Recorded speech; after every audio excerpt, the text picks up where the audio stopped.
council staff reports, council member staff reports, council members and staff reports. I've got a few this evening. First of all, I just would like to remind the council that AWC is having a training session on April 24th from 5 to 8 p.m. at the Kelso Community Center. So if any council member would like to attend that. In the Kalama? Kalama, isn't it? I'm sorry, Kalama. Thank you. That other K word. Yeah. Another cable, Yeah, that's it, Kalama. But if any of the council members would like to attend, if you just please coordinate your schedule with Janice Fowler in finance, and she'll make the arrangements.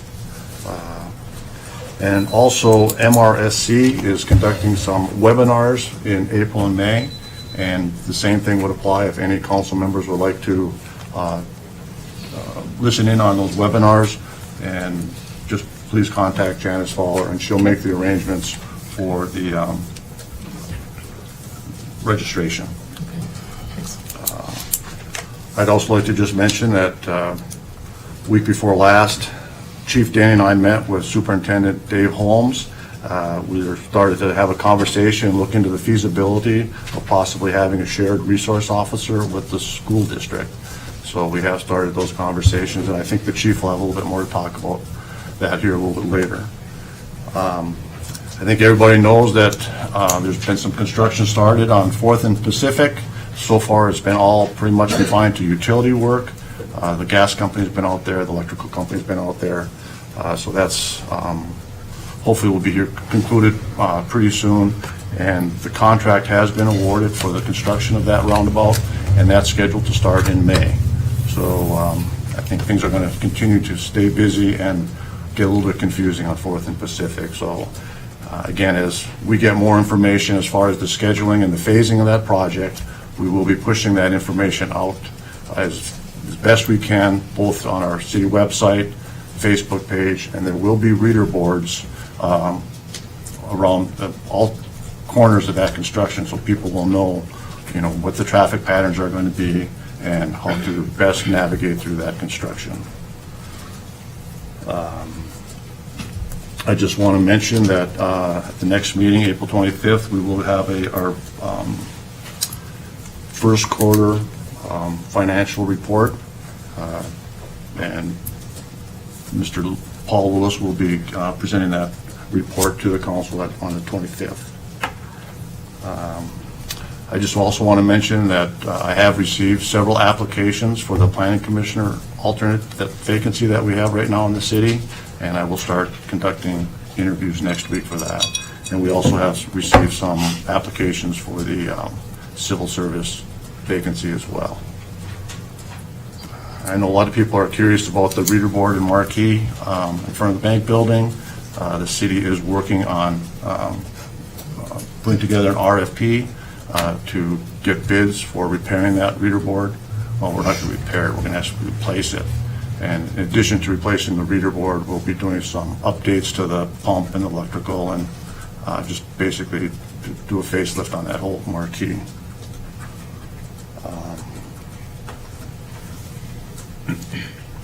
And then also, I'd like the council members to check their calendars. I'd like to schedule a work session for April 18th, Wednesday, April 18th, at 6 o'clock. And it's for the, there'll be two presentations, one from FCS and their work on the area-specific development charges for the Junction area, as well as the latecomers agreement. And that presentation will be done by Wallace Engineering What time will that be, sir? at 6 o'clock.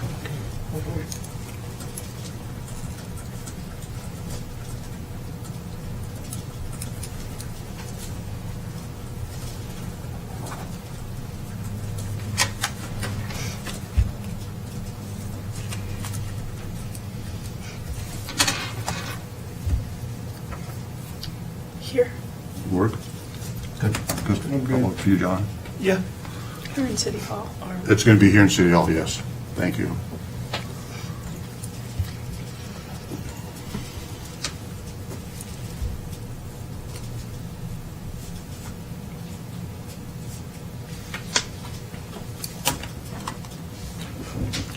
Okay.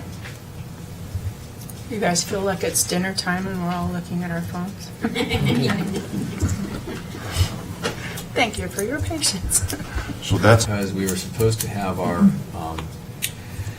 scheduling hearing in the Lupa Land Use Appeal of Riverside Estates, but this morning the judge's chambers asked for a set over till the first week of May. And that's basically the lawyers for all those sides get together, schedule out the submission of the record and how it will be settled, and then the briefing schedule. And our objective is to figure out a solution to this and get it resolved and kind of wrap it up when we meet with the judge. So we're trying to set up a meeting among us, lawyers on the case, for sometime next week.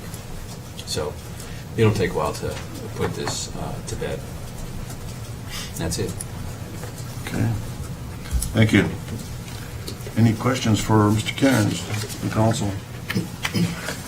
Is there any chance of us getting dropped out of that thing at all? Are you guys doing any negotiations in that regard to see if we can It's- get relief?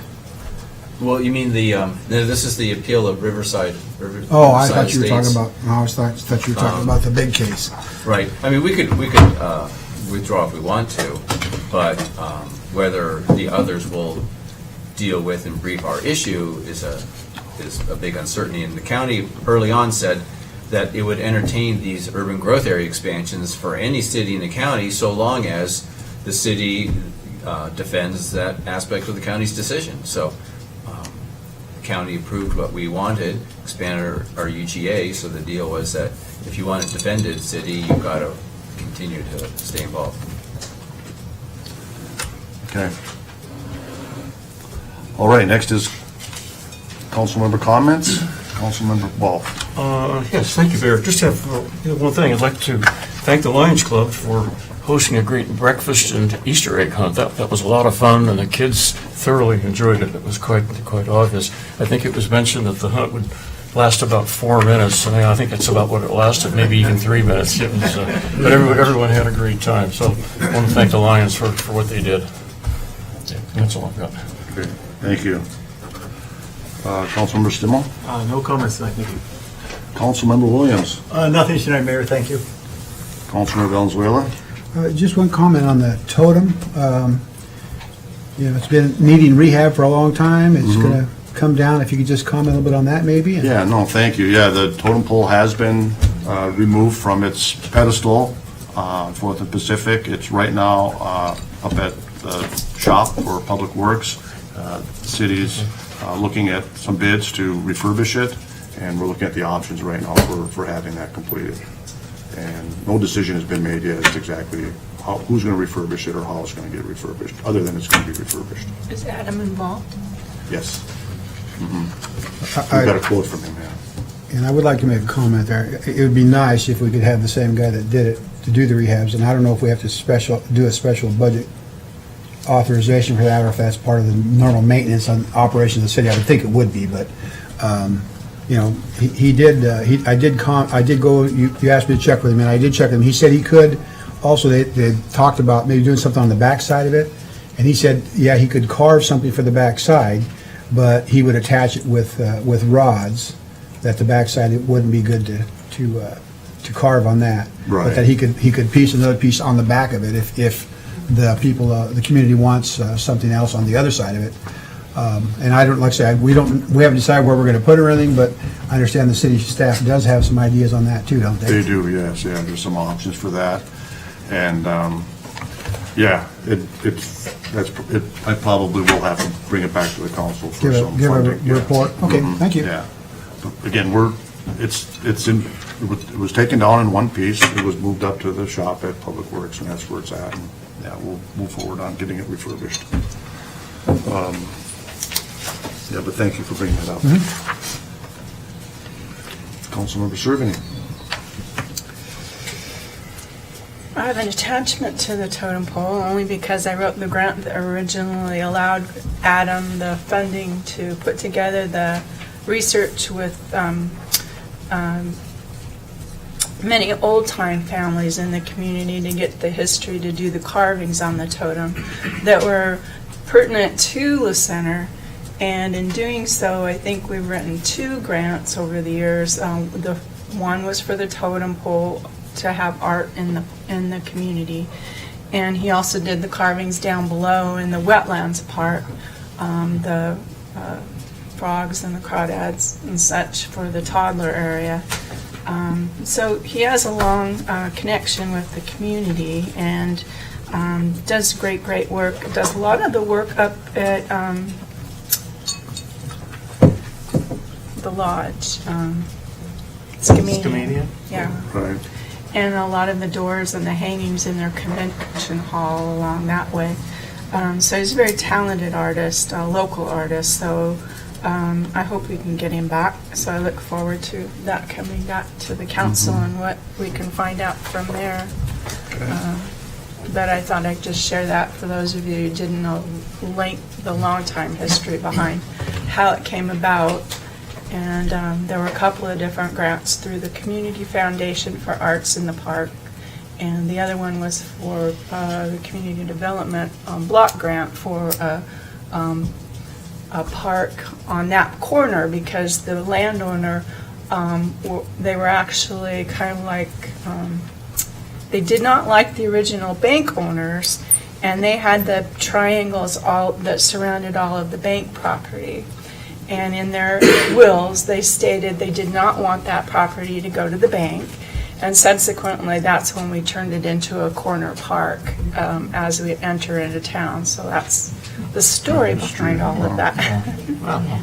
Very good. Could you explain briefly what the different stages are there? Because I think that's, I Yes, found it interesting when we started talking about it. Yeah, the female is actually the first female sternwheeler captain, and that's depicted on the totem, as well as the other sternwheeler captains, and kind of intertwines the logging and the river history of the center area.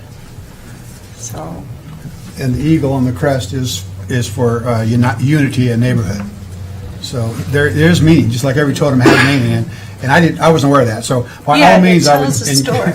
I would encourage you folks to go out to Adam's shop. It's just out here, just to the east of town. If you want to buy really good, beautiful art, he's a woodworker, second to none. I hate to try to do, I'm not trying to advertise for him, but he's got really nice stuff out there. I fell in love with a bunch of it. Very good. Thank you. so that's all I have to. Okay, great. Sorry. Thank you. So next on the agenda, we have staff reports. Chief Denny?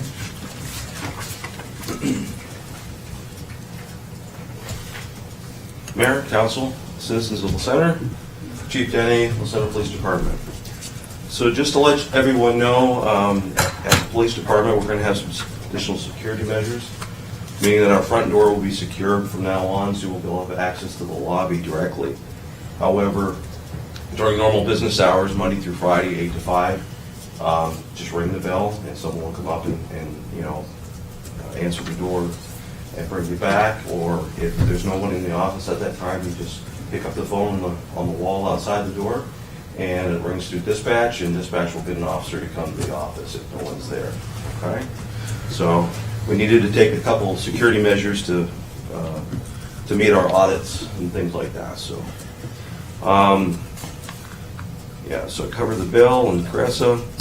We had a meeting today with the Alani Resort because they're having a big event tomorrow. Their first, I think, event for their new event center opening. And it's a little big town, and they're anticipating, or they sold out concert for 2,500 standing room only in their facility. So traffic flow may be a little bit problematic during that time. The concert doors open at 6:45 and it ends at 9:45.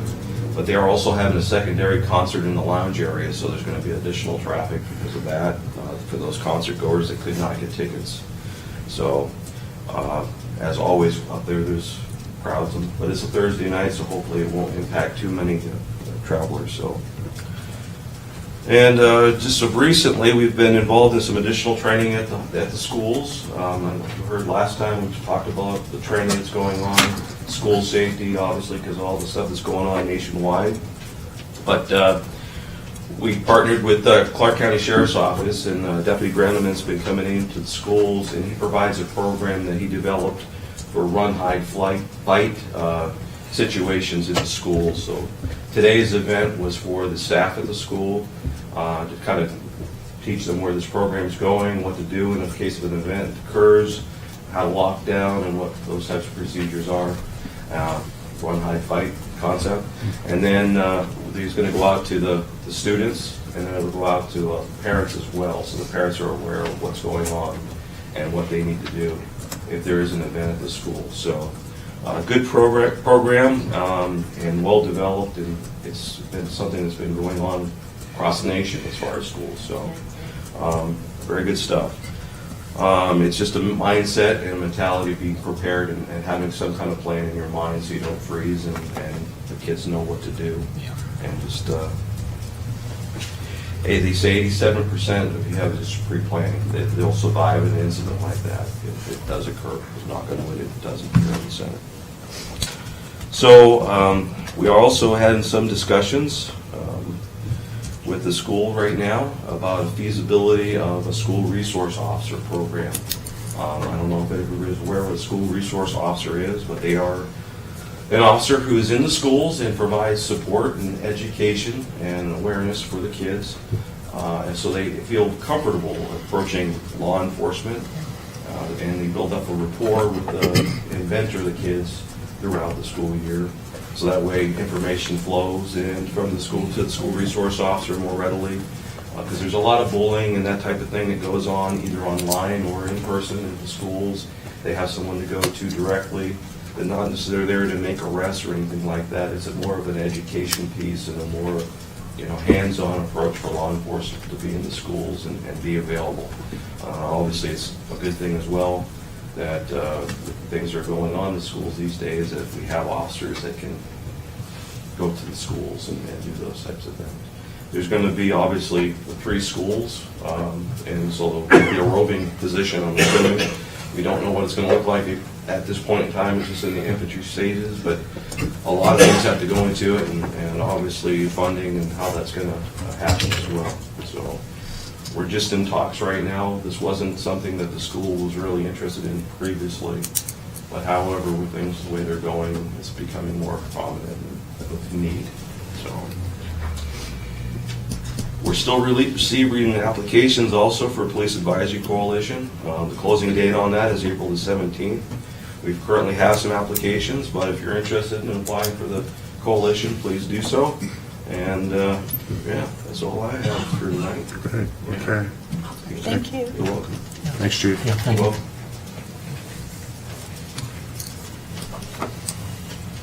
Okay, so the next staff report we have is from Director Sarvis, Public Works. Mr. Sarvis is excused this evening, absent, but his report is there. All the council members received it in the packet. If you have any questions, I'm sure Mr. Sarvis will be available tomorrow to answer any questions you have. You can either contact him by phone or by email.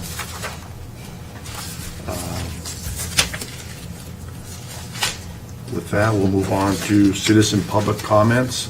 If anyone would like to address the council, please step up to the podium, give us your name and address, and limit your comments to 3 minutes.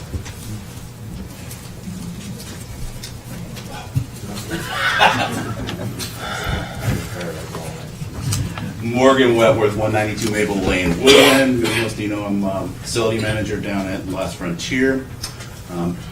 Kind of following things online as I do, and kind of looking at Planning Commission through the Civic Web. Noticed they're working on an outdoor lighting code recently, and I've been kind of looking at that. The intention of that seems to be to get in sync with the Dark Skies Initiative, which, as an astronomy fan myself, I'm highly in favor of.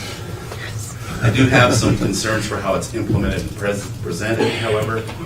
I read through the posted draft, which is based on the IDA Outdoor Lighting Code, which was published by the International Dark Sky Association itself. So they're really taking no prisoners in their approach there. I just hope that other model codes are being looked at as well. That's kind of like the same thing with the sign code. If you got a sign code that's model code that's drafted by the sign industry, that isn't quite going to work either. So I worry a little bit about the implementation being, just from the first blush of what I read, being a little bit difficult for not only developers, homeowners, and city staff to enforce. Also hope that they'll scrutinize the lumen requirements on the LED lighting. It doesn't seem to be addressed in that code or any minor code that I've seen. The fading of LED lights, and that's how they go bad from day one. They slowly decline in lumens. They decline somewhat in color depending on the manufacturer too. So I tend to overspec. Yeah, well, I can't wait to see them in here. I tend to overspec what I need across time. It goes down to where, spends more time in the right range. So there's a lot in that code, so I would encourage the team to scrutinize everything and not take stuff at face value. So, and if the commission would like any feedback or perspective based on my experience, I'd love to help with that too. So, thank Very you. good. Thank you. Thanks.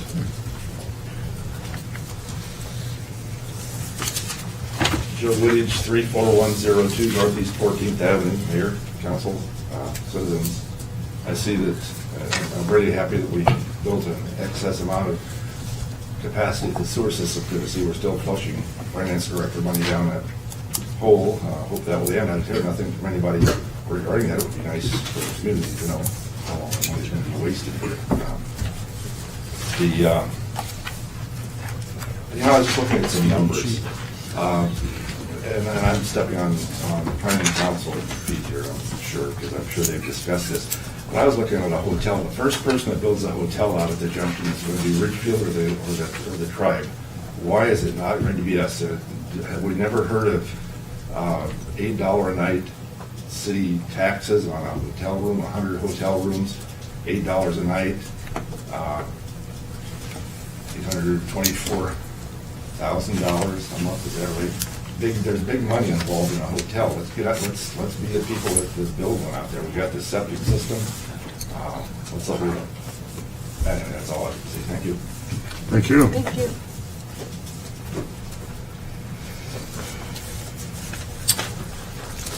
Any other comments? Okay, with that, we'll move on to ordinance resolutions and public hearings. This evening, we do have one public hearing. It's public hearing and ordinance 2018-06, amendments to the Center Municipal Code, sign regulations. And this evening, our contract planner, Eric Heisman, will be presenting, as well as one of our planning commissioners, Mr. Dennis Nutbrock. And Mr. Nutbrock has a PowerPoint presentation he's going to share with the council, and we could begin with that. So, Mr. Nutbrock, Mr. Heisman. Good evening, I'm Dennis Nutbrock. Tonight I'm representing the Planning Commission for the public hearing on the revised sign code. I'll give a brief overview, or brief background on how we got to where we are today, top-level summary of what is in the sign code, and then get to the two issues that we deferred to this evening from our work session. We'll give a very top-level view of this.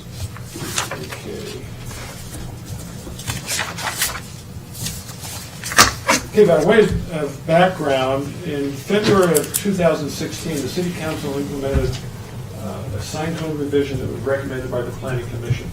In implementing that, they made two changes to what we had proposed. The first was a sign height not to exceed 20 feet versus the 30 and 40 feet that we had proposed. And they also revised the variance to 20% of the standard versus the 40%. And that code was implemented with those changes in February. Leading up to that, the Planning Commission and the City Council have been very busy with junction code, sign code, MX code, to get those implemented before the moratorium ended. And so we were rushed on the sign code. And we recommend to the City Council that they send the code back to the Planning Commission to do some more work, to look at some inconsistencies that work themselves into the code, and to better incorporate the community, the City Council's vision. We have completed that task, and in doing that, really to get to what the vision was, we looked at three different things. The first was, back in February, there was a work session and a City Council meeting. We reviewed the audios from those meetings, In March of 2017, we had an open house on signs, and there was a survey and public comments that we had from that. But there weren't a lot of surveys returned, but we did review those. And the last element we used, just the most recent work session that we had with the city council. There were comments, and as I'll show you, those comments have been incorporated. So we're here tonight to review the sign code as we have currently proposed. So in revising the code, we revised the types of signs that are allowed, the sizes and heights in each zone to be consistent with what we view the character of each of those zoning districts to be. We are specifically prohibiting pole signs, feather signs, and freeway signs as it was defined in the current code. We are allowing 5 different configurations of freestanding signs.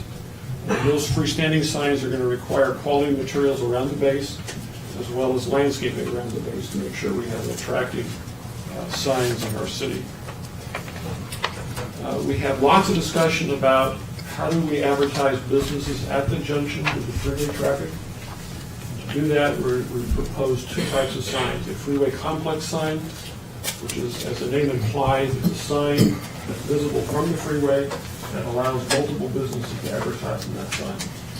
Additionally, any business that has a freeway-facing wall that is visible from a travel lane, they can put what we call a freeway-facing sign. The current code has no standards for real estate signs. We have added those to make sure that we have those kind of things covered. We are allowing digital video displays and electronic reader boards to be part of a freestanding sign in some of the zones. What that means is that a video display or reader board is not a sign unto itself. If a business wants to use their freestanding sign, they can put a video display or a reader board on it. I know there's a lot of concerns about video display boards, and so we have been very conservative in how we're speccing those. We are prohibiting any motion, and we have very conservative limits on message dwell time and brightness and the spacing between those signs. Another issue that we wrestled with was off-premise signs. An off-premise sign is a sign that advertises an entity that is not on the property where the sign is located. We decided to specifically not address off-premise signs, so therefore they are allowed. And the reason we did that is we did not want to restrict the ability of the city or some other entity to put a sign at the junction that would advertise downtown businesses. But the risk in that is that somebody could come and put an off-premise sign where we might not want it. Now, the off-premise signs that are visible from a freeway travel lane are very heavily regulated by RCW 4742, which is the Highway Advertising Control Act. So it's unlikely that an off-premise sign would occur out of the junction. But our code would certainly allow them along the Senate Road as an example. An applicant for a sign that is visible from the freeway have to show that they are compliant with that Highway Advertising Control Act. It's just a way of making sure they're aware that there are other regulations that would apply in that situation. Individual business signs are allowed the following types of signs with some constraint on size, height, the number of signs, and location. You can read them there: wall signs, freestanding signs, projecting signs, direction signs, window signs, portable signs, and digital signs. That's the menu that a business can choose from, like I said, with some constraints. The sign heights and sign areas vary with the zones. An individual business freestanding sign is restricted to 5 feet throughout the city. It can range from 20 feet, 20 square feet to 32 square feet, depending on the zone. An individual business wall sign ranges from 24 to 36 square feet, the larger signs being out at the junction. A business complex sign can range from 8 to 16 feet and from 80 square feet to 150 square feet, again, depending on the zone. In the freeway business complex side, the maximum height is 25 feet and 250 square feet. This is taller than the city council had desired previously, but we felt the additional height was required for visibility from the freeway.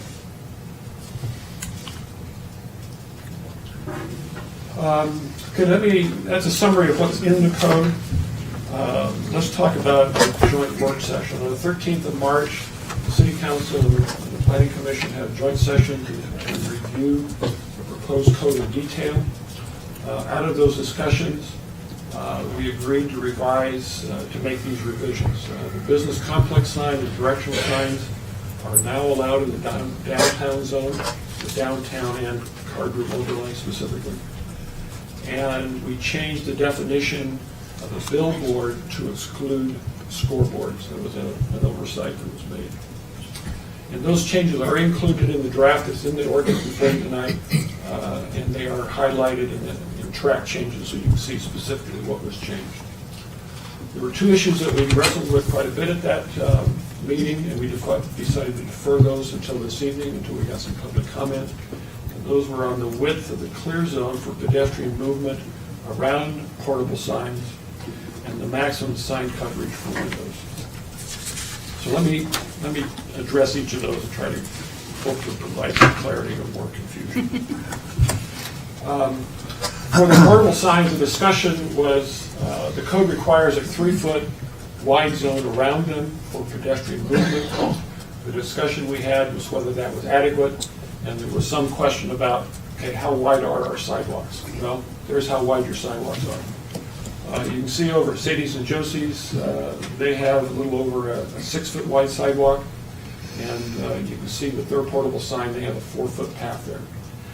Just as a side note, that is a 10 square foot portable sign, which is in excess of the 6 square feet that we're allowing in the code. If you go across the street here to Stonehill, you can see that their sidewalk is 6.5 feet wide, and that's typical of the width of the sidewalks in the side streets off of 4th. And then right across the street, the main sidewalk there is 8 feet wide. It narrows down there where that ramp is to 4 square feet, but there's plenty of room along there. It should be noted out the junction, we're allowing sidewalks at least 10, I think 12 feet in the pedestrian zone, so that there's not an issue out there with movement around portable signs. So, just for a point of discussion, what I would personally recommend, like I emphasize personal, is because this hasn't been vetted by the Planning Commission, but I'd recommend just for our discussion that we increase that clear zone to a minimum 4 feet, and in doing that, I don't think it would restrict the usage of those signs anywhere in our city. So we can come back to that if you want. And that 4 foot still meets the, if I remember correctly, the disabled widths of, ADA. yeah, the ADA. I think When that it was, does. yeah, because I think that originally does. when we were designing it, I worked with Jeff LaBeouf, and his wheelchair was wider than most wheelchairs. And so that's why we were trying to get back to the minimum of 4 foot width clearance wherever we had those standing boards, so that when we had our festivals or evening events and summer events, we could still get pedestrian and family traffic, whether it was a stroller or whatever, through there safely. ADA requires 4 feet sidewalk width. Cool. Okay. Okay. And new bariatric, the bariatric wheelchairs are 42 ADA inches. 4 feet requirement for sidewalk width. Okay, then the next topic was window signs. Remember, the current code has a maximum of 40% window coverage for signage. What we were proposing was 40%. The discussion, as I gathered it from our discussions in the work session, was that everyone felt 40% was too much, and the real issue, I believe, was clutter. We felt that 40% would lead to too much clutter. So let me propose something here. Here's a sketch of the two newest businesses in the center, the Center Cafe and the exclusive men clothing or Fancy Pants. Let me emphasize, this is fictitious. I missed on something. In the case of the Center Cafe, you can see they've used their window for the name and the description of what they do. They have two incidental signs, an open sign and a menu hanging in their window. They're also using their door for a sign and another incidental sign that shows they're open and closed. That window and that door is 85 square feet, and that sign coverage is 19% of that total. Their neighbor Fancy Pants has a little larger window. Again, they have their name on the window. On the door, they've got a open and closed sign and an incidental sign for their business hours.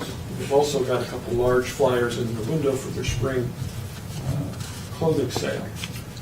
Their window and door is 110 square feet, and that window coverage, including the incidental signs, represents 35%.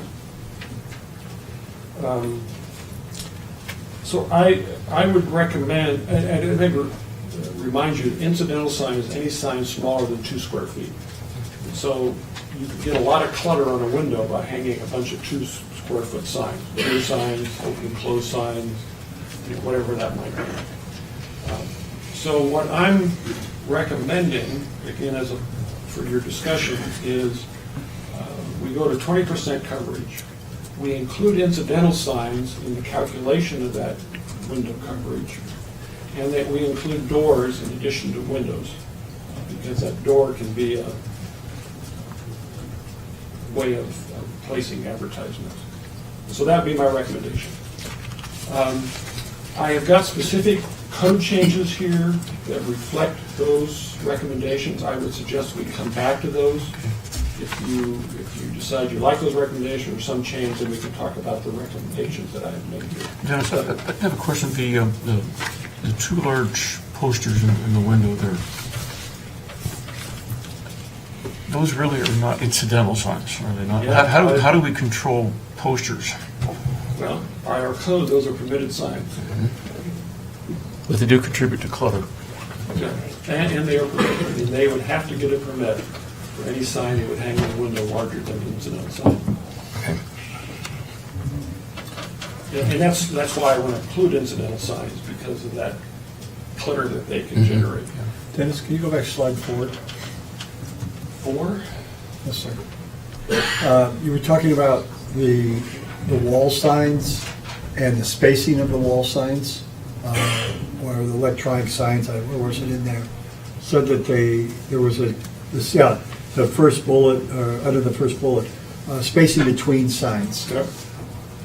Is there, when you say that, if one business puts up a sign that falls into this criteria, is it going to cause the business next to him not to be able to put up a similar sign? That's the way the code is written, yes. And are we clarifying that, taking that out? No, I mean, that's- if we write something and one guy can have it, but the other guy can't, just because of who was there first. The concern with the video signs is having too many of them and the distraction. Oh, yeah. So one way to mitigate that was to limit the spacing between them. We can certainly take that out, but that is an issue, that the first guy there can have that sign. Well, because I look at it from a perspective of, are we doing something that isn't completely fair to one, one business can have it, but the next one can't just because he was there first? I assume, I have to look to Eric, that could be a case for a variance. Because we can use variances for numeric standards, and so we could use that 20% variance and go up to that amount of change in terms of distance between the buildings. Right now, what's in the code is a spacing no less than 250 feet. So that's pretty large. That's pretty large, yeah. Because you would have to have, if you centered it on the building, you'd have to have buildings at least 250 feet wide.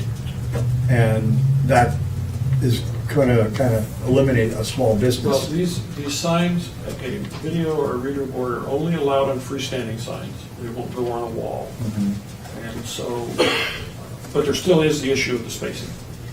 If you're comfortable with having numerous video display boards, we could certainly take that distance out or reduce it.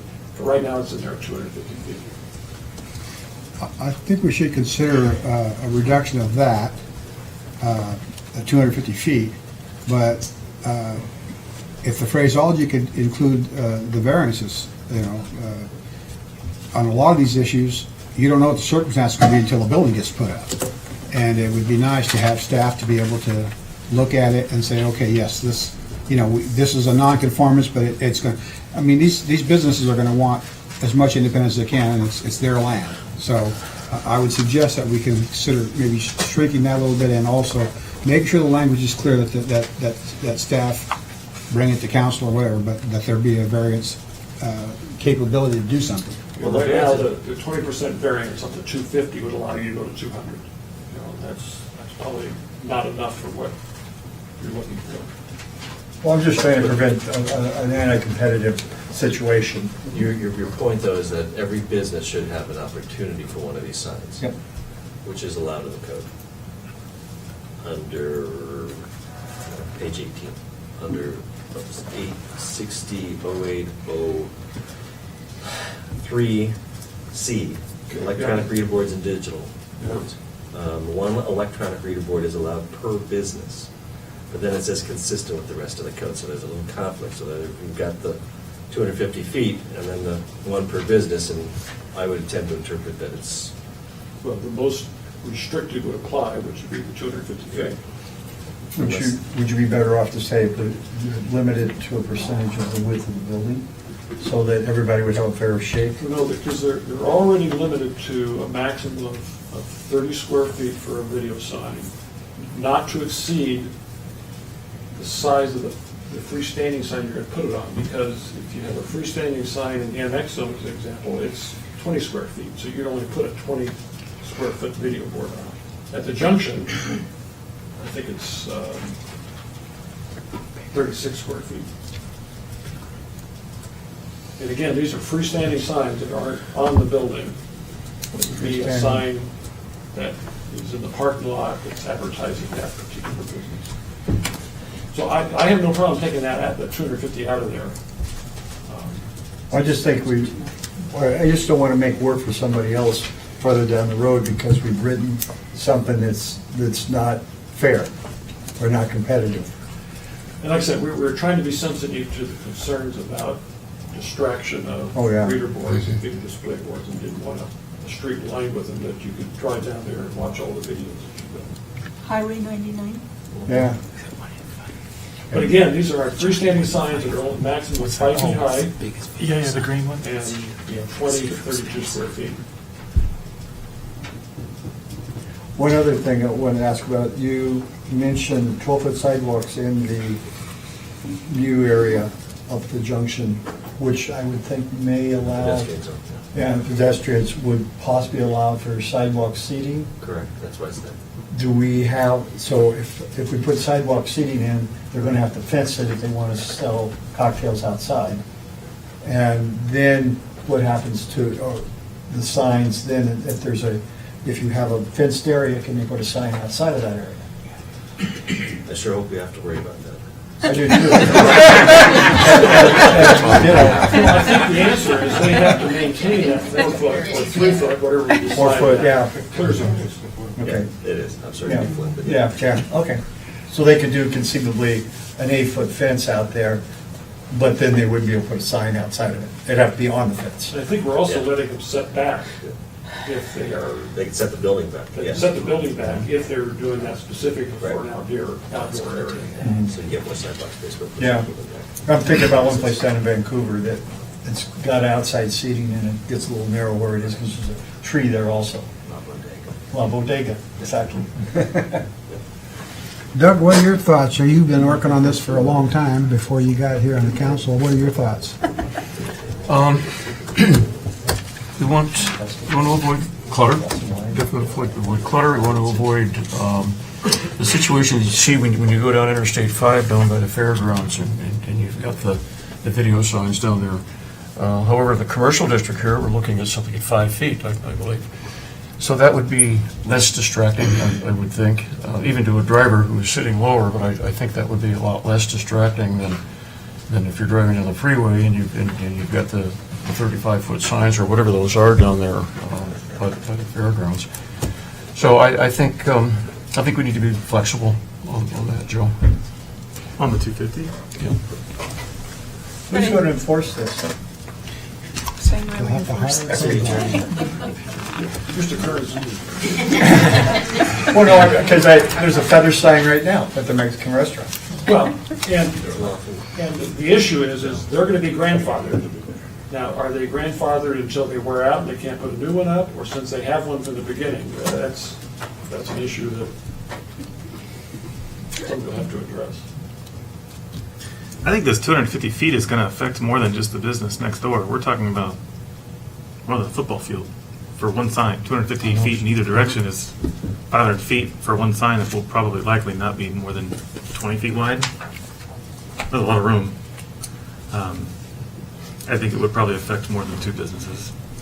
Depending on where it is, if we're talking along a freeway, maybe not, but in a walkable, urban area where businesses are going to want to cram into smaller spaces and make money, this is going to affect a block, maybe? Just got to throw that out there. Okay, so the consensus I hear is we want to eliminate the 250-foot spacing between video display and reader board. But then how do you prevent clutter, roadside clutter? I think we need to squeeze it down. I think we need to make it less than 250, but I don't want to see them every 50 feet either. Well, but you get to the issue of how do you allow each business to have a sign if you have a restriction of the spacing? Well, in most of these small malls, like will most likely, end up at our intersection, is there's a lot of, like this right here, this storefront you're showing here, there's gonna be a lot of small spaces, because retail is very, very limited. It's not having a lot of success, so I just, it's gonna be a dilemma, so that's why I was bringing it up. We need to consider some kind of forgiveness, Or prohibit it? or prohibit, yeah. That would solve it. Well, I mean, This is that's you your other never know, carry it out. alternative, then it's fair to everybody, because you just can't have one. But one of the objectives in your sign code was to embrace new technology. Absolutely. And we took that to heart. Let's not embrace it. Bluetooth signs. Well, it sounds like we don't have a consensus on this. Well, it's I only think by the consensus, front, you're limited. yeah, the front of the store, one of the issues and the reasons we were talking about less clutter was for a safety aspect. So as the patrol patrol person drives through, it's more visible into the actual storefront. If something should be going on, you could see it a lot easier. So that was part of the discussion that we were having as far as how do we go about limiting the number of things and the boarded up windows and get to the point where, we can have that clean look as well as the safety visibility all in one. So it's a hard one to try to wrestle with and come to a conclusion of what's going to work not only for the businesses, but for all the other pieces that play into it over time. Dennis, on I that. feel like you're Is there a sinking in. conclusion There isn't a conclusion. It's just, I don't know how we address it in terms of finding some middle room, because we keep going back and forth and back and forth. On that last line up there, you have includes doors with windows. Are you measuring the door's size or the glazing in the door? Glazing. Okay, What I'm recommending with the code is glazing. okay, I just want to make sure that was in there, yeah, because you may not have a full window. I'm thinking like the tattoo parlor doesn't have a full window. I think it's only a partial window. Well, I've been in there, but I just see it. Sure. I'm going to say to you, Josie.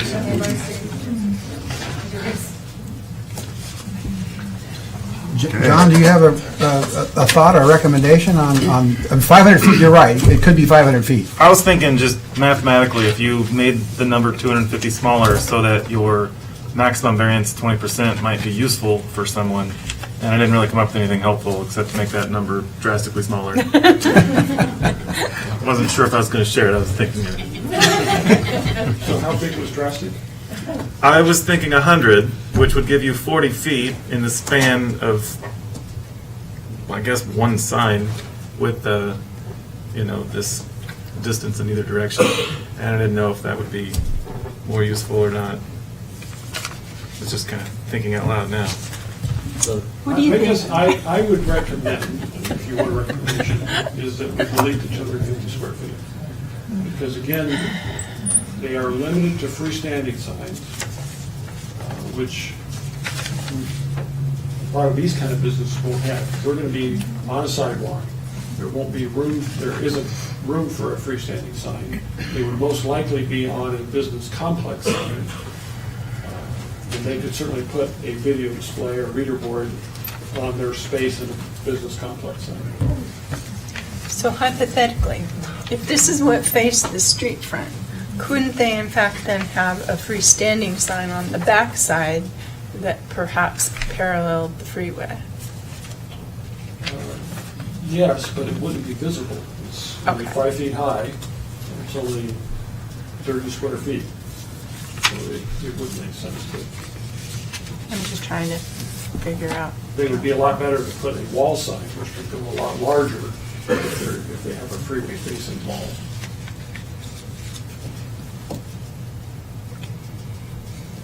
So when we're talking about these freestanding signs with 250 feet spacing, that would be like a office complex that would have a parkway and then parking in front of the buildings. So like maybe there's a lawn or a berm out between the street and the parking area with a sidewalk out Except there. at the junction, we're trying to force the parking to the rear. So a business complex sign would usually be at the entrance to that parking area. But it could be that, like you're suggesting. I think we're trying to discourage that. Yeah, I'm just trying, unless you did a shared usage sign, that the And that's the property direction we've always owner, been trying to go for, the shared usages. yeah. It seems though, that this would probably not happen in the C1 zone downtown, because you're not gonna get the pole sign, the freestanding sign. So we're only talking about the junction right now. So we're talking about 30 feet, 30 square feet. The entryway to a business complex is going to be 5 feet high, it's going to be one driveway. And I'm just not so sure, because the driveway separation requirements that the city has along Paradise Park Road, for example, which is going to be 200-foot separation between driveways, then you're still going to get the, I don't think you're going to end up with as much clutter as you're thinking you're going to get if you allow it per business complex. The driveway separation is 200 I feet? believe it's 200 feet along Paradise Park Road. Well, for consistency, I would think you would want a 200-foot spacing, so like everybody wants it on the north side of the driveway, let's say. With a 200, Correct, because the city doesn't want a bunch of little private driveways coming in No. onto a collector road. So there's going to be a shared driveway. And the spacing requirement, I believe, is 200 feet on a collector road. Do we have a driveway width requirement? Two-way driveway is 24 feet minimum. So then now you're up to 225 feet if everybody put on the north side of the driveway. Just as an spacing minimum. May I I think the suggest public that should we, one of the things we wanted to hear was from the public on this issue. Yeah. Should we Yeah. open the Right. public hearing and then we can come back to Sure. discussion? Yeah, Ted, one more, are you done? Oh, I got one more slide. Okay, one more slide. There are two other ancillary changes that go with the sign code. In 23570, we're adding the review of an appealed variance decision to the authority of a hearing examiner. So if somebody makes a variance appeal to, I think it's a type 2 review, Type 2 and they don't like, administrative review. they don't like Mr. Eisman's decision, they can appeal that to the hearing examiner. Who would that be? Right now, it's Mr. Turner as your hearings examiner.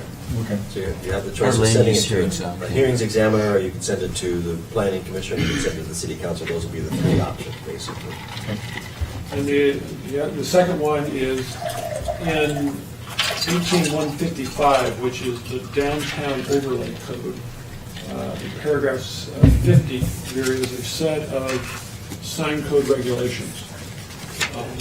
We've incorporated some of those into the sign code, so there are some duplicative and conflicting requirements, and so we're going to delete those.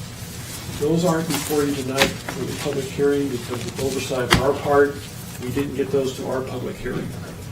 We did have the public hearing on 18155 last night, and when we get the other one completed, we'll bring those both back to you. But there's no reason that this code can't be implemented without those. But those should come to you fairly soon. So that's, if you look at the package, the backup slides, there's detailed tables for each of the zones if you want to reference those for your discussion. Thank you. Thank you. Thank you. Okay, so at 7:27, I will open up the public hearing for public comment. If anybody would like to address the council, to comment on the sign code, please step up to the podium, give us your name and address, and if you'd please limit your comments to 3 minutes. Al Fellow, 152 West 15th Street. You know, there's a lot of information on it. I'm glad there was some debate here, you know, because this is one of my concerns, is La Center business friendly? You know, and, you know, if it's not, you know, you better be looking at, you know, changing that. And it's my belief, talking to local businesses, that La Center is not business friendly. And hopefully they're wrong, but there's some aspects of this sign code, and it's all been expressed here, that I'm concerned about, and hopefully you guys do your due diligence, but ask yourself this question: is it business friendly? Thank you. Thank you. Thank you. Thanks, Al. Joe Woodage, 34102 Northeast 14th Street. When I heard his opinion, you've taken something that isn't broken and you're trying to fix it. You took this big a bite. Maybe you could take littler bites. I look at the small. All I'm concerned with is the local businesses, because I'm with him. If I had a small businessman here, I'd just be pulling my hair out. You just do not do anything to help those people. What are you going to do? The poor guy with the Mexican restaurant, somebody comes by and says, hey, we're having an activity at the school. Can I put a sign in here? There goes his window space. You want visibility through the window. Can they pull down their sunblock shade? What happens then? You've made an onerous burden on a guy who's struggling to survive. The beer company comes by and says to the restaurant, hey, we'll give you $25 to put our sign in your window for this month. He needs that money to survive. The sign council people, or the planning council, they did a tremendous job. I was at the meeting of 15th. My God, the detail that was involved in this was amazing. But I think the expression, why don't we table this for a while, is one that I look at and think it's the occasion. Thank you. Good. Thank you.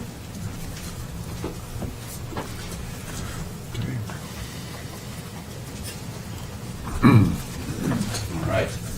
Morgan Wentworth, 192 Maple Woodlands. Before we kind of come across the comments about the driveway spacing up there, I was going to say, I don't know how long it's been since we've had the reader boards available. I think 2005, 2006, you know, so still, as far as downtown, none others have popped up. So obviously, though, the more the concern is going to be up there on the hill. And with that spacing, as you discussed, there's going to be limited opportunities right at the entrances. There's going to be limited opportunities, limited effectiveness inside the complex area, certainly. So with the possibility that you could go back and take additional action in the future, to me, it makes sense that you would just delete that requirement and see what happened. But that would be one option. And as far as the clutter in the windows, I think Dennis, you did too good a job of drawing that cluttered picture. It looks too good. But I just worry with that there will be a lot of restriction there, and reducing that may not make it look classy. Even at that, you may still have what looks cluttery because it wasn't done tastefully, even at a lower percentage. So that's all about all I got. Thank you. Thank you. Thanks.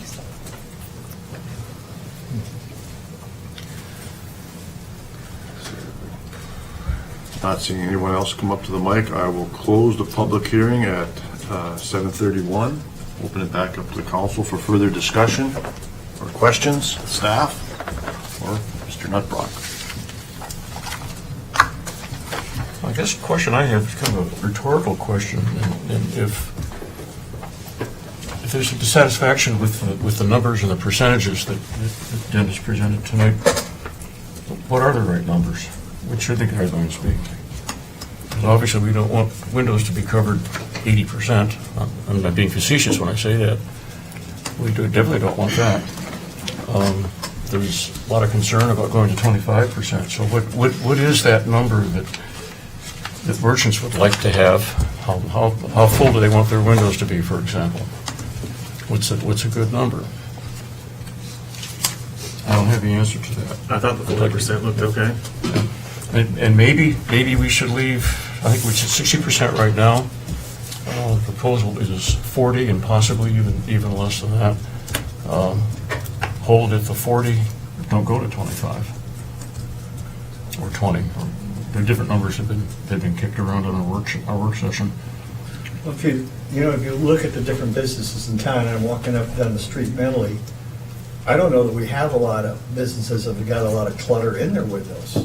I think the tavern doesn't, the Trellis really doesn't, the Mexican restaurant doesn't, the dog grooming, the hair place, pretty clear windows.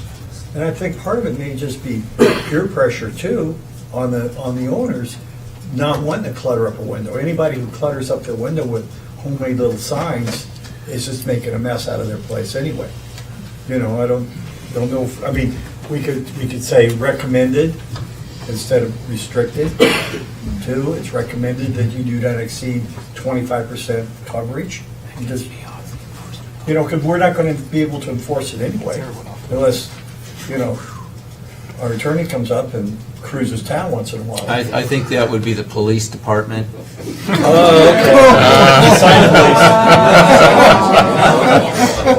Code enforcement officer we're going to need now. See? Yeah, that's, While they're doing dog patrol. But I don't know, maybe we just say guidelines. I mean, on the spacing out at the freeway, that's a different thing, but for this here, on this example, it's nice to be able to see in, I agree. I use a lower number, use 20 or 25% and then say recommended. It's recommended you do not exceed this for your own security. You give it a reason why we picked that number, not that we just threw a dart on the damn wall and that's what it's stuck at.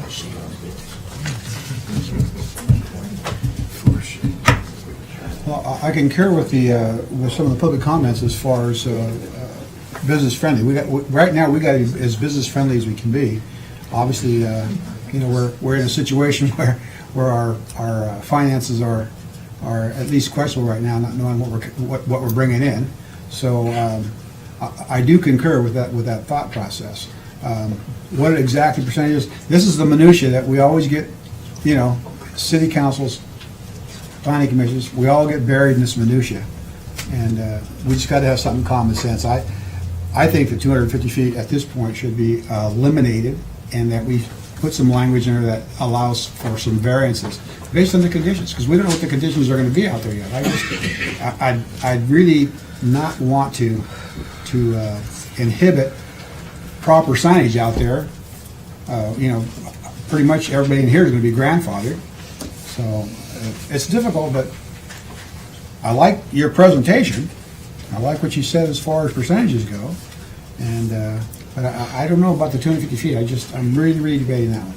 I think 250 square feet can be easily eliminated. There's no need for any variance because you're allowing one per business.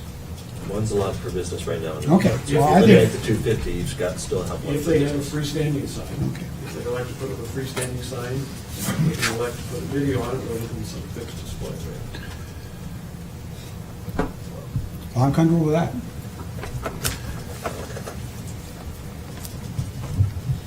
You said square feet. That's a linear distance, right? Yes. The 250? Yeah. Yes. Okay. Just want to make sure I The understand. maximum size of a video board is 30 square feet. Yeah.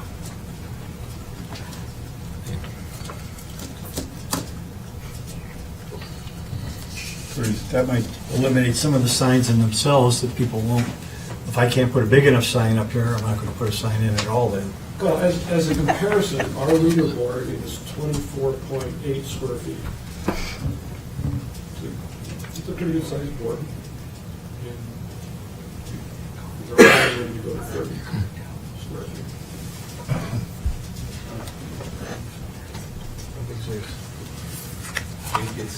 So it sounds like there's the two issues then. It's the distance between the signs, the 250 feet, along with the percentage of coverage on a window or door.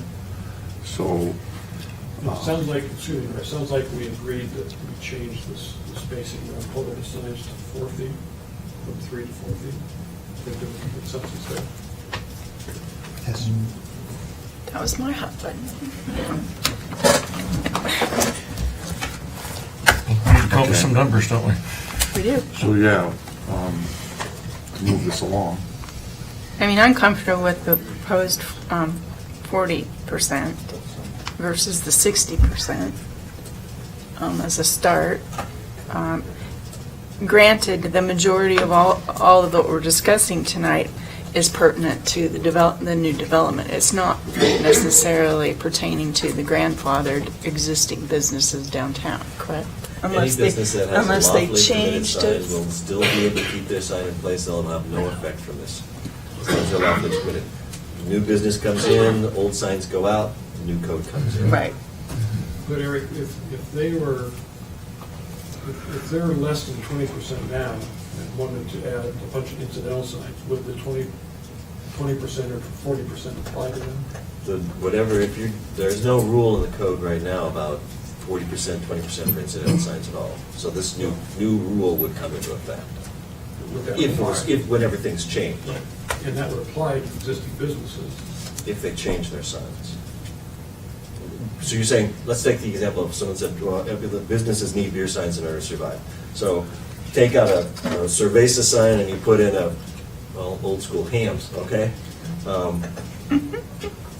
From my perspective, that's trading one sign for another. So that doesn't What if change. they added 3 more beer signs that exceeded whatever percentage we had? Would that regulation apply? If they exceed we adopt this new code, it has a limit on incidental signs, and they currently exceed it, then they'd be allowed, to grandfather that degree of exceedance. If they don't, then they get no grandfather status, they're stuck with the new code. That's how that works. Dennis, you spent a lot of time out here on 4th Street measuring and photographing and whatnot. Just, what's your impression of the percentage of coverage that we have out there? Maybe it's not a fair question to ask you, but if you had to guess, the reason I ask is that I think everyone's pretty comfortable with what downtown has right now. And if we stayed with whatever that number is. I meant to go take some pictures and do that calculation, just anticipating your question. I would agree with Councilman Williams that I suspect none of those businesses along there are getting close to even 20%. The other thing too, you look at, and we use the beer sign for an example. Are you going to look at the amount of space a neon sign takes in the outside? In other words, how big was the box that it came in, or the area that the tube takes up? I mean, you can see right through a neon sign. Well, there's a specific definition for sign area, and what it has to do with is a polygon or a circle or a square or a rectangle that can enclose the sign area. There's a specific definition for sign. So even though you can see through it, it's that. It's the size of the box that it would come in. Yes. And then if you take, for instance, Sadie and Josie's, don't have a lot of signs in the window, but they've got shelves just inside the window with toys and stuff stacked on them. So that obscures I mean, you're really getting down in the mud here with these. Well, that's, as we like to say on the planning commission, that's benign neglect. Well, I say I can't see it from my house, so, but yeah, I just, where we get it too complicated, we're not gonna be able to enforce it anyway, unless we have a code compliance officer, which we don't. Well, I mean, if we can't enforce our sign code, why do we waste the time doing this? I mean, I hope we're gonna be able to enforce our code. Well, for new, yeah, exactly, for new businesses, but it may have to change to recommended rather than this is it. Well, then what's the point? If you're just going to do recommended, Well, we're wasting paper. yeah, we're cutting down trees that we're going to be cut down, so, yeah. The reality is, we have to make a decision, you know, we've had several workshops on this already. I'm comfortable even with 40%. So, you know, let's just come to a consensus, let's do a head nod, and that way they got some direction to the planning commission. We're not gonna solve every problem. If we have language in there, I was married to those fire codes for 30 years, and they only grow. There's 18 books now. There was only 6 when I started, and they just get bigger. So, I agree, and frankly, we will not be able to, and unless there's a complaint, we will not be able to follow up on it. I assure you, I've been in enough cities now. What he says is correct. Until you see something that's really, really blatant, and then somebody comes to staff, and then staff has to go out and actually do take the tape out. But enforcement is a real significant problem. And I hope it won't be, but every place I've been, it's been a problem. So I noticed it worked the week before last, when Larry Huff put up his temporary sign out there. It was way too large. I assume you made a call.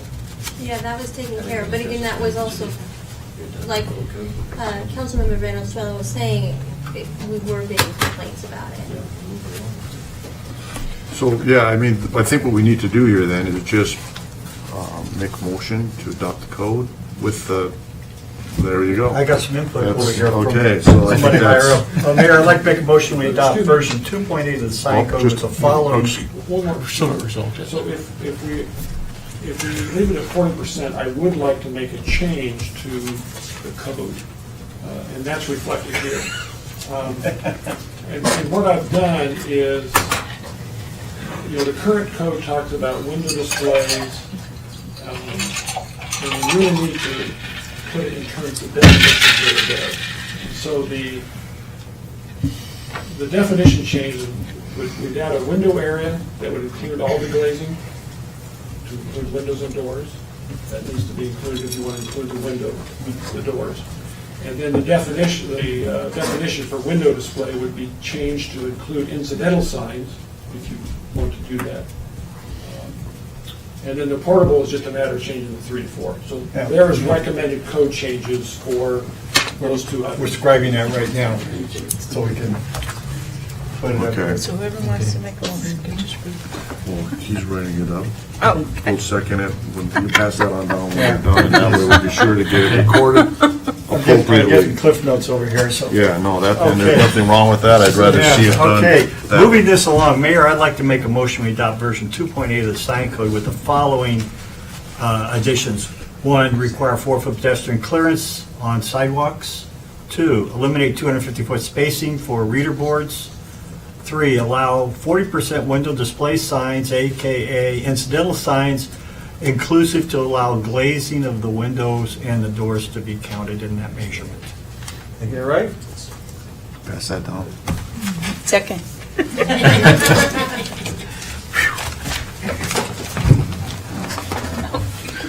It's been moved and seconded to adopt version 2.8 of the center sign code with the changes as described by Councilmember Williams. All in favor, say aye. Oh, excuse me, it's an ordinance, so if I could have a roll call vote, please. Councilmember Bach? Yes. Councilmember Stimmel? Yes. Councilmember Williams? Yes. Councilmember Venezuela? Yes. Councilmember Cervini? Yes, hallelujah.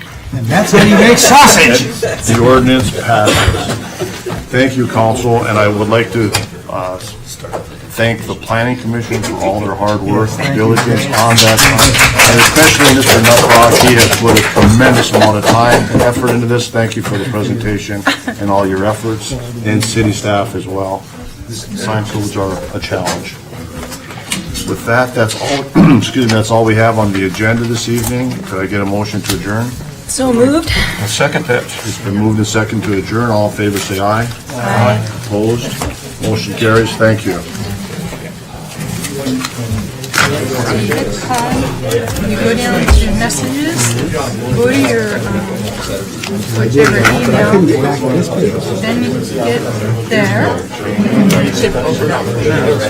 And it did an update, and so that's why I thought it was hanging out. It did an update. I plugged it in, it did an update. What was that?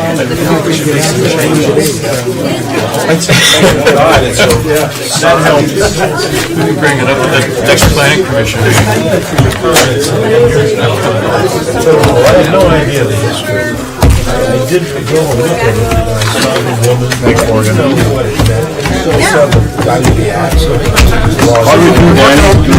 I'll recommend that for the fact that explains it. Good to see you. And you've just grown up. It's good to see I think we you. need to have a brass plaque or something, maybe one of the civic groups can do it.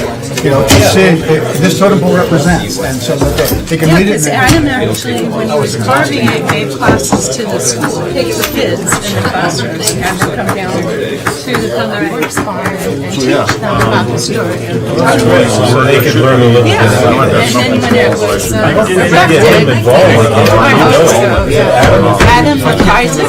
He's a great artist. It's good to see you. The people need to know what it means. Well, and this is the person that got all the head, so. I know. We got a living history, we got a living history. Yeah, I applied for art. Grants available from the state, so I applied because we never tried it. And you're able to get the totem pole. Going up for the art. Yeah, no, whatever, I was gonna inject it, I was gonna, respond to the email, I thought, I'm gonna let Doug try to work on it. Giving classes, I would definitely do that all. classroom by classroom. I'm resigning, I want to get on with my life. No, that was the second. As soon as we get the vote. The votes. I'm not at liberty to discuss any more than that. Couple of critical votes. Like this one here. This is one of my critical. In the sign code. I was hoping down with the wetland part, so I was looking there for all our events. I don't know where you want it. And then I'm heading south for the winter. Everybody can see it. But it's in the circle if we put the story with it. I don't want people crossing the street to read that story. I'm gonna come to county, right next door, he's got a big sign, because he had that, and I can't, you know what I'm gonna do? I'm gonna take my business and build it in Richfield. Lots of questions we have now, we're all building in Richmond. Well, let's do something, Byron, let's get them building here. Now, as you know, this is much easier said than done. Right now, the land that we had is tied up illegal. We have no control over that. And that's what you gotta understand. We have no control over that. It could be a litigation. That's why there's litigation on one end. It'd be nice if we could just say, and that's why I was asking, can we get ourselves out of that so that maybe there's, because there was some interest, now there's not. I was talking to a friend of mine that works at Columbia Cricket. I'm good, how about you? They are right now in planning, they want to build another location because they're growing. Wouldn't that be a good place for one? I think our building on the corner is Right here. perfect. Somebody needs to go talk. I have already gone to Secretary Howell trying to get him to take our public works building. I've been going door to door, not sure where it was. I get people here. We need somebody out there. That's what their job will be. They'll be trying to do some economic development. With the state, with the colleges, find some resources that we can get some plans down, some nice colored sheets. At this point, we haven't made some interest at the intersections. They're not going to invest. if we're in litigation. Right. And so now we're trying to, the other zone we're looking at, again, we can't force people to develop. And so with Simmons Road, zone 2. So we have zone 1, zone 2, and zone 3. And so we go online and look at the report that's coming down from, I think it's McKinsey. It's a great report that should be able to support a really, really good start. But the developers got to vote. You know what they're asking out there? But he can't, be on the council and be an employee. So listen, we can't force developers to develop. All we can do is make it as enticing as we can do. And that's what Greg's doing. Greg is working his behind off trying to get that stuff started. But there's a lot of politics to it. Let's just create more laws. Yeah. Get more Like we government just involved. did here. So I saw somebody having a really bad day. Did you? You know where you don't want your truck to break down? On the scale. Oh, right. The guy was broke down on the scale the other day, he had to split it up, and you can tell it's an owner operator, it's a piece of shit. Poor guy. Been there, done that. Oh, yeah.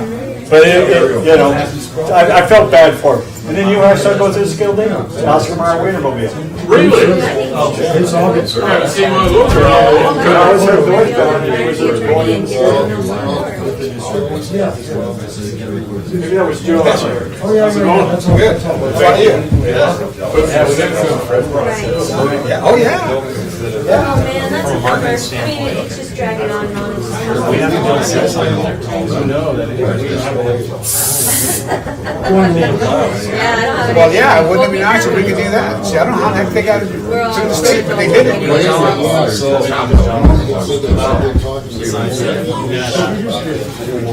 It has to be, I mean, there has to be some kind of, but as long as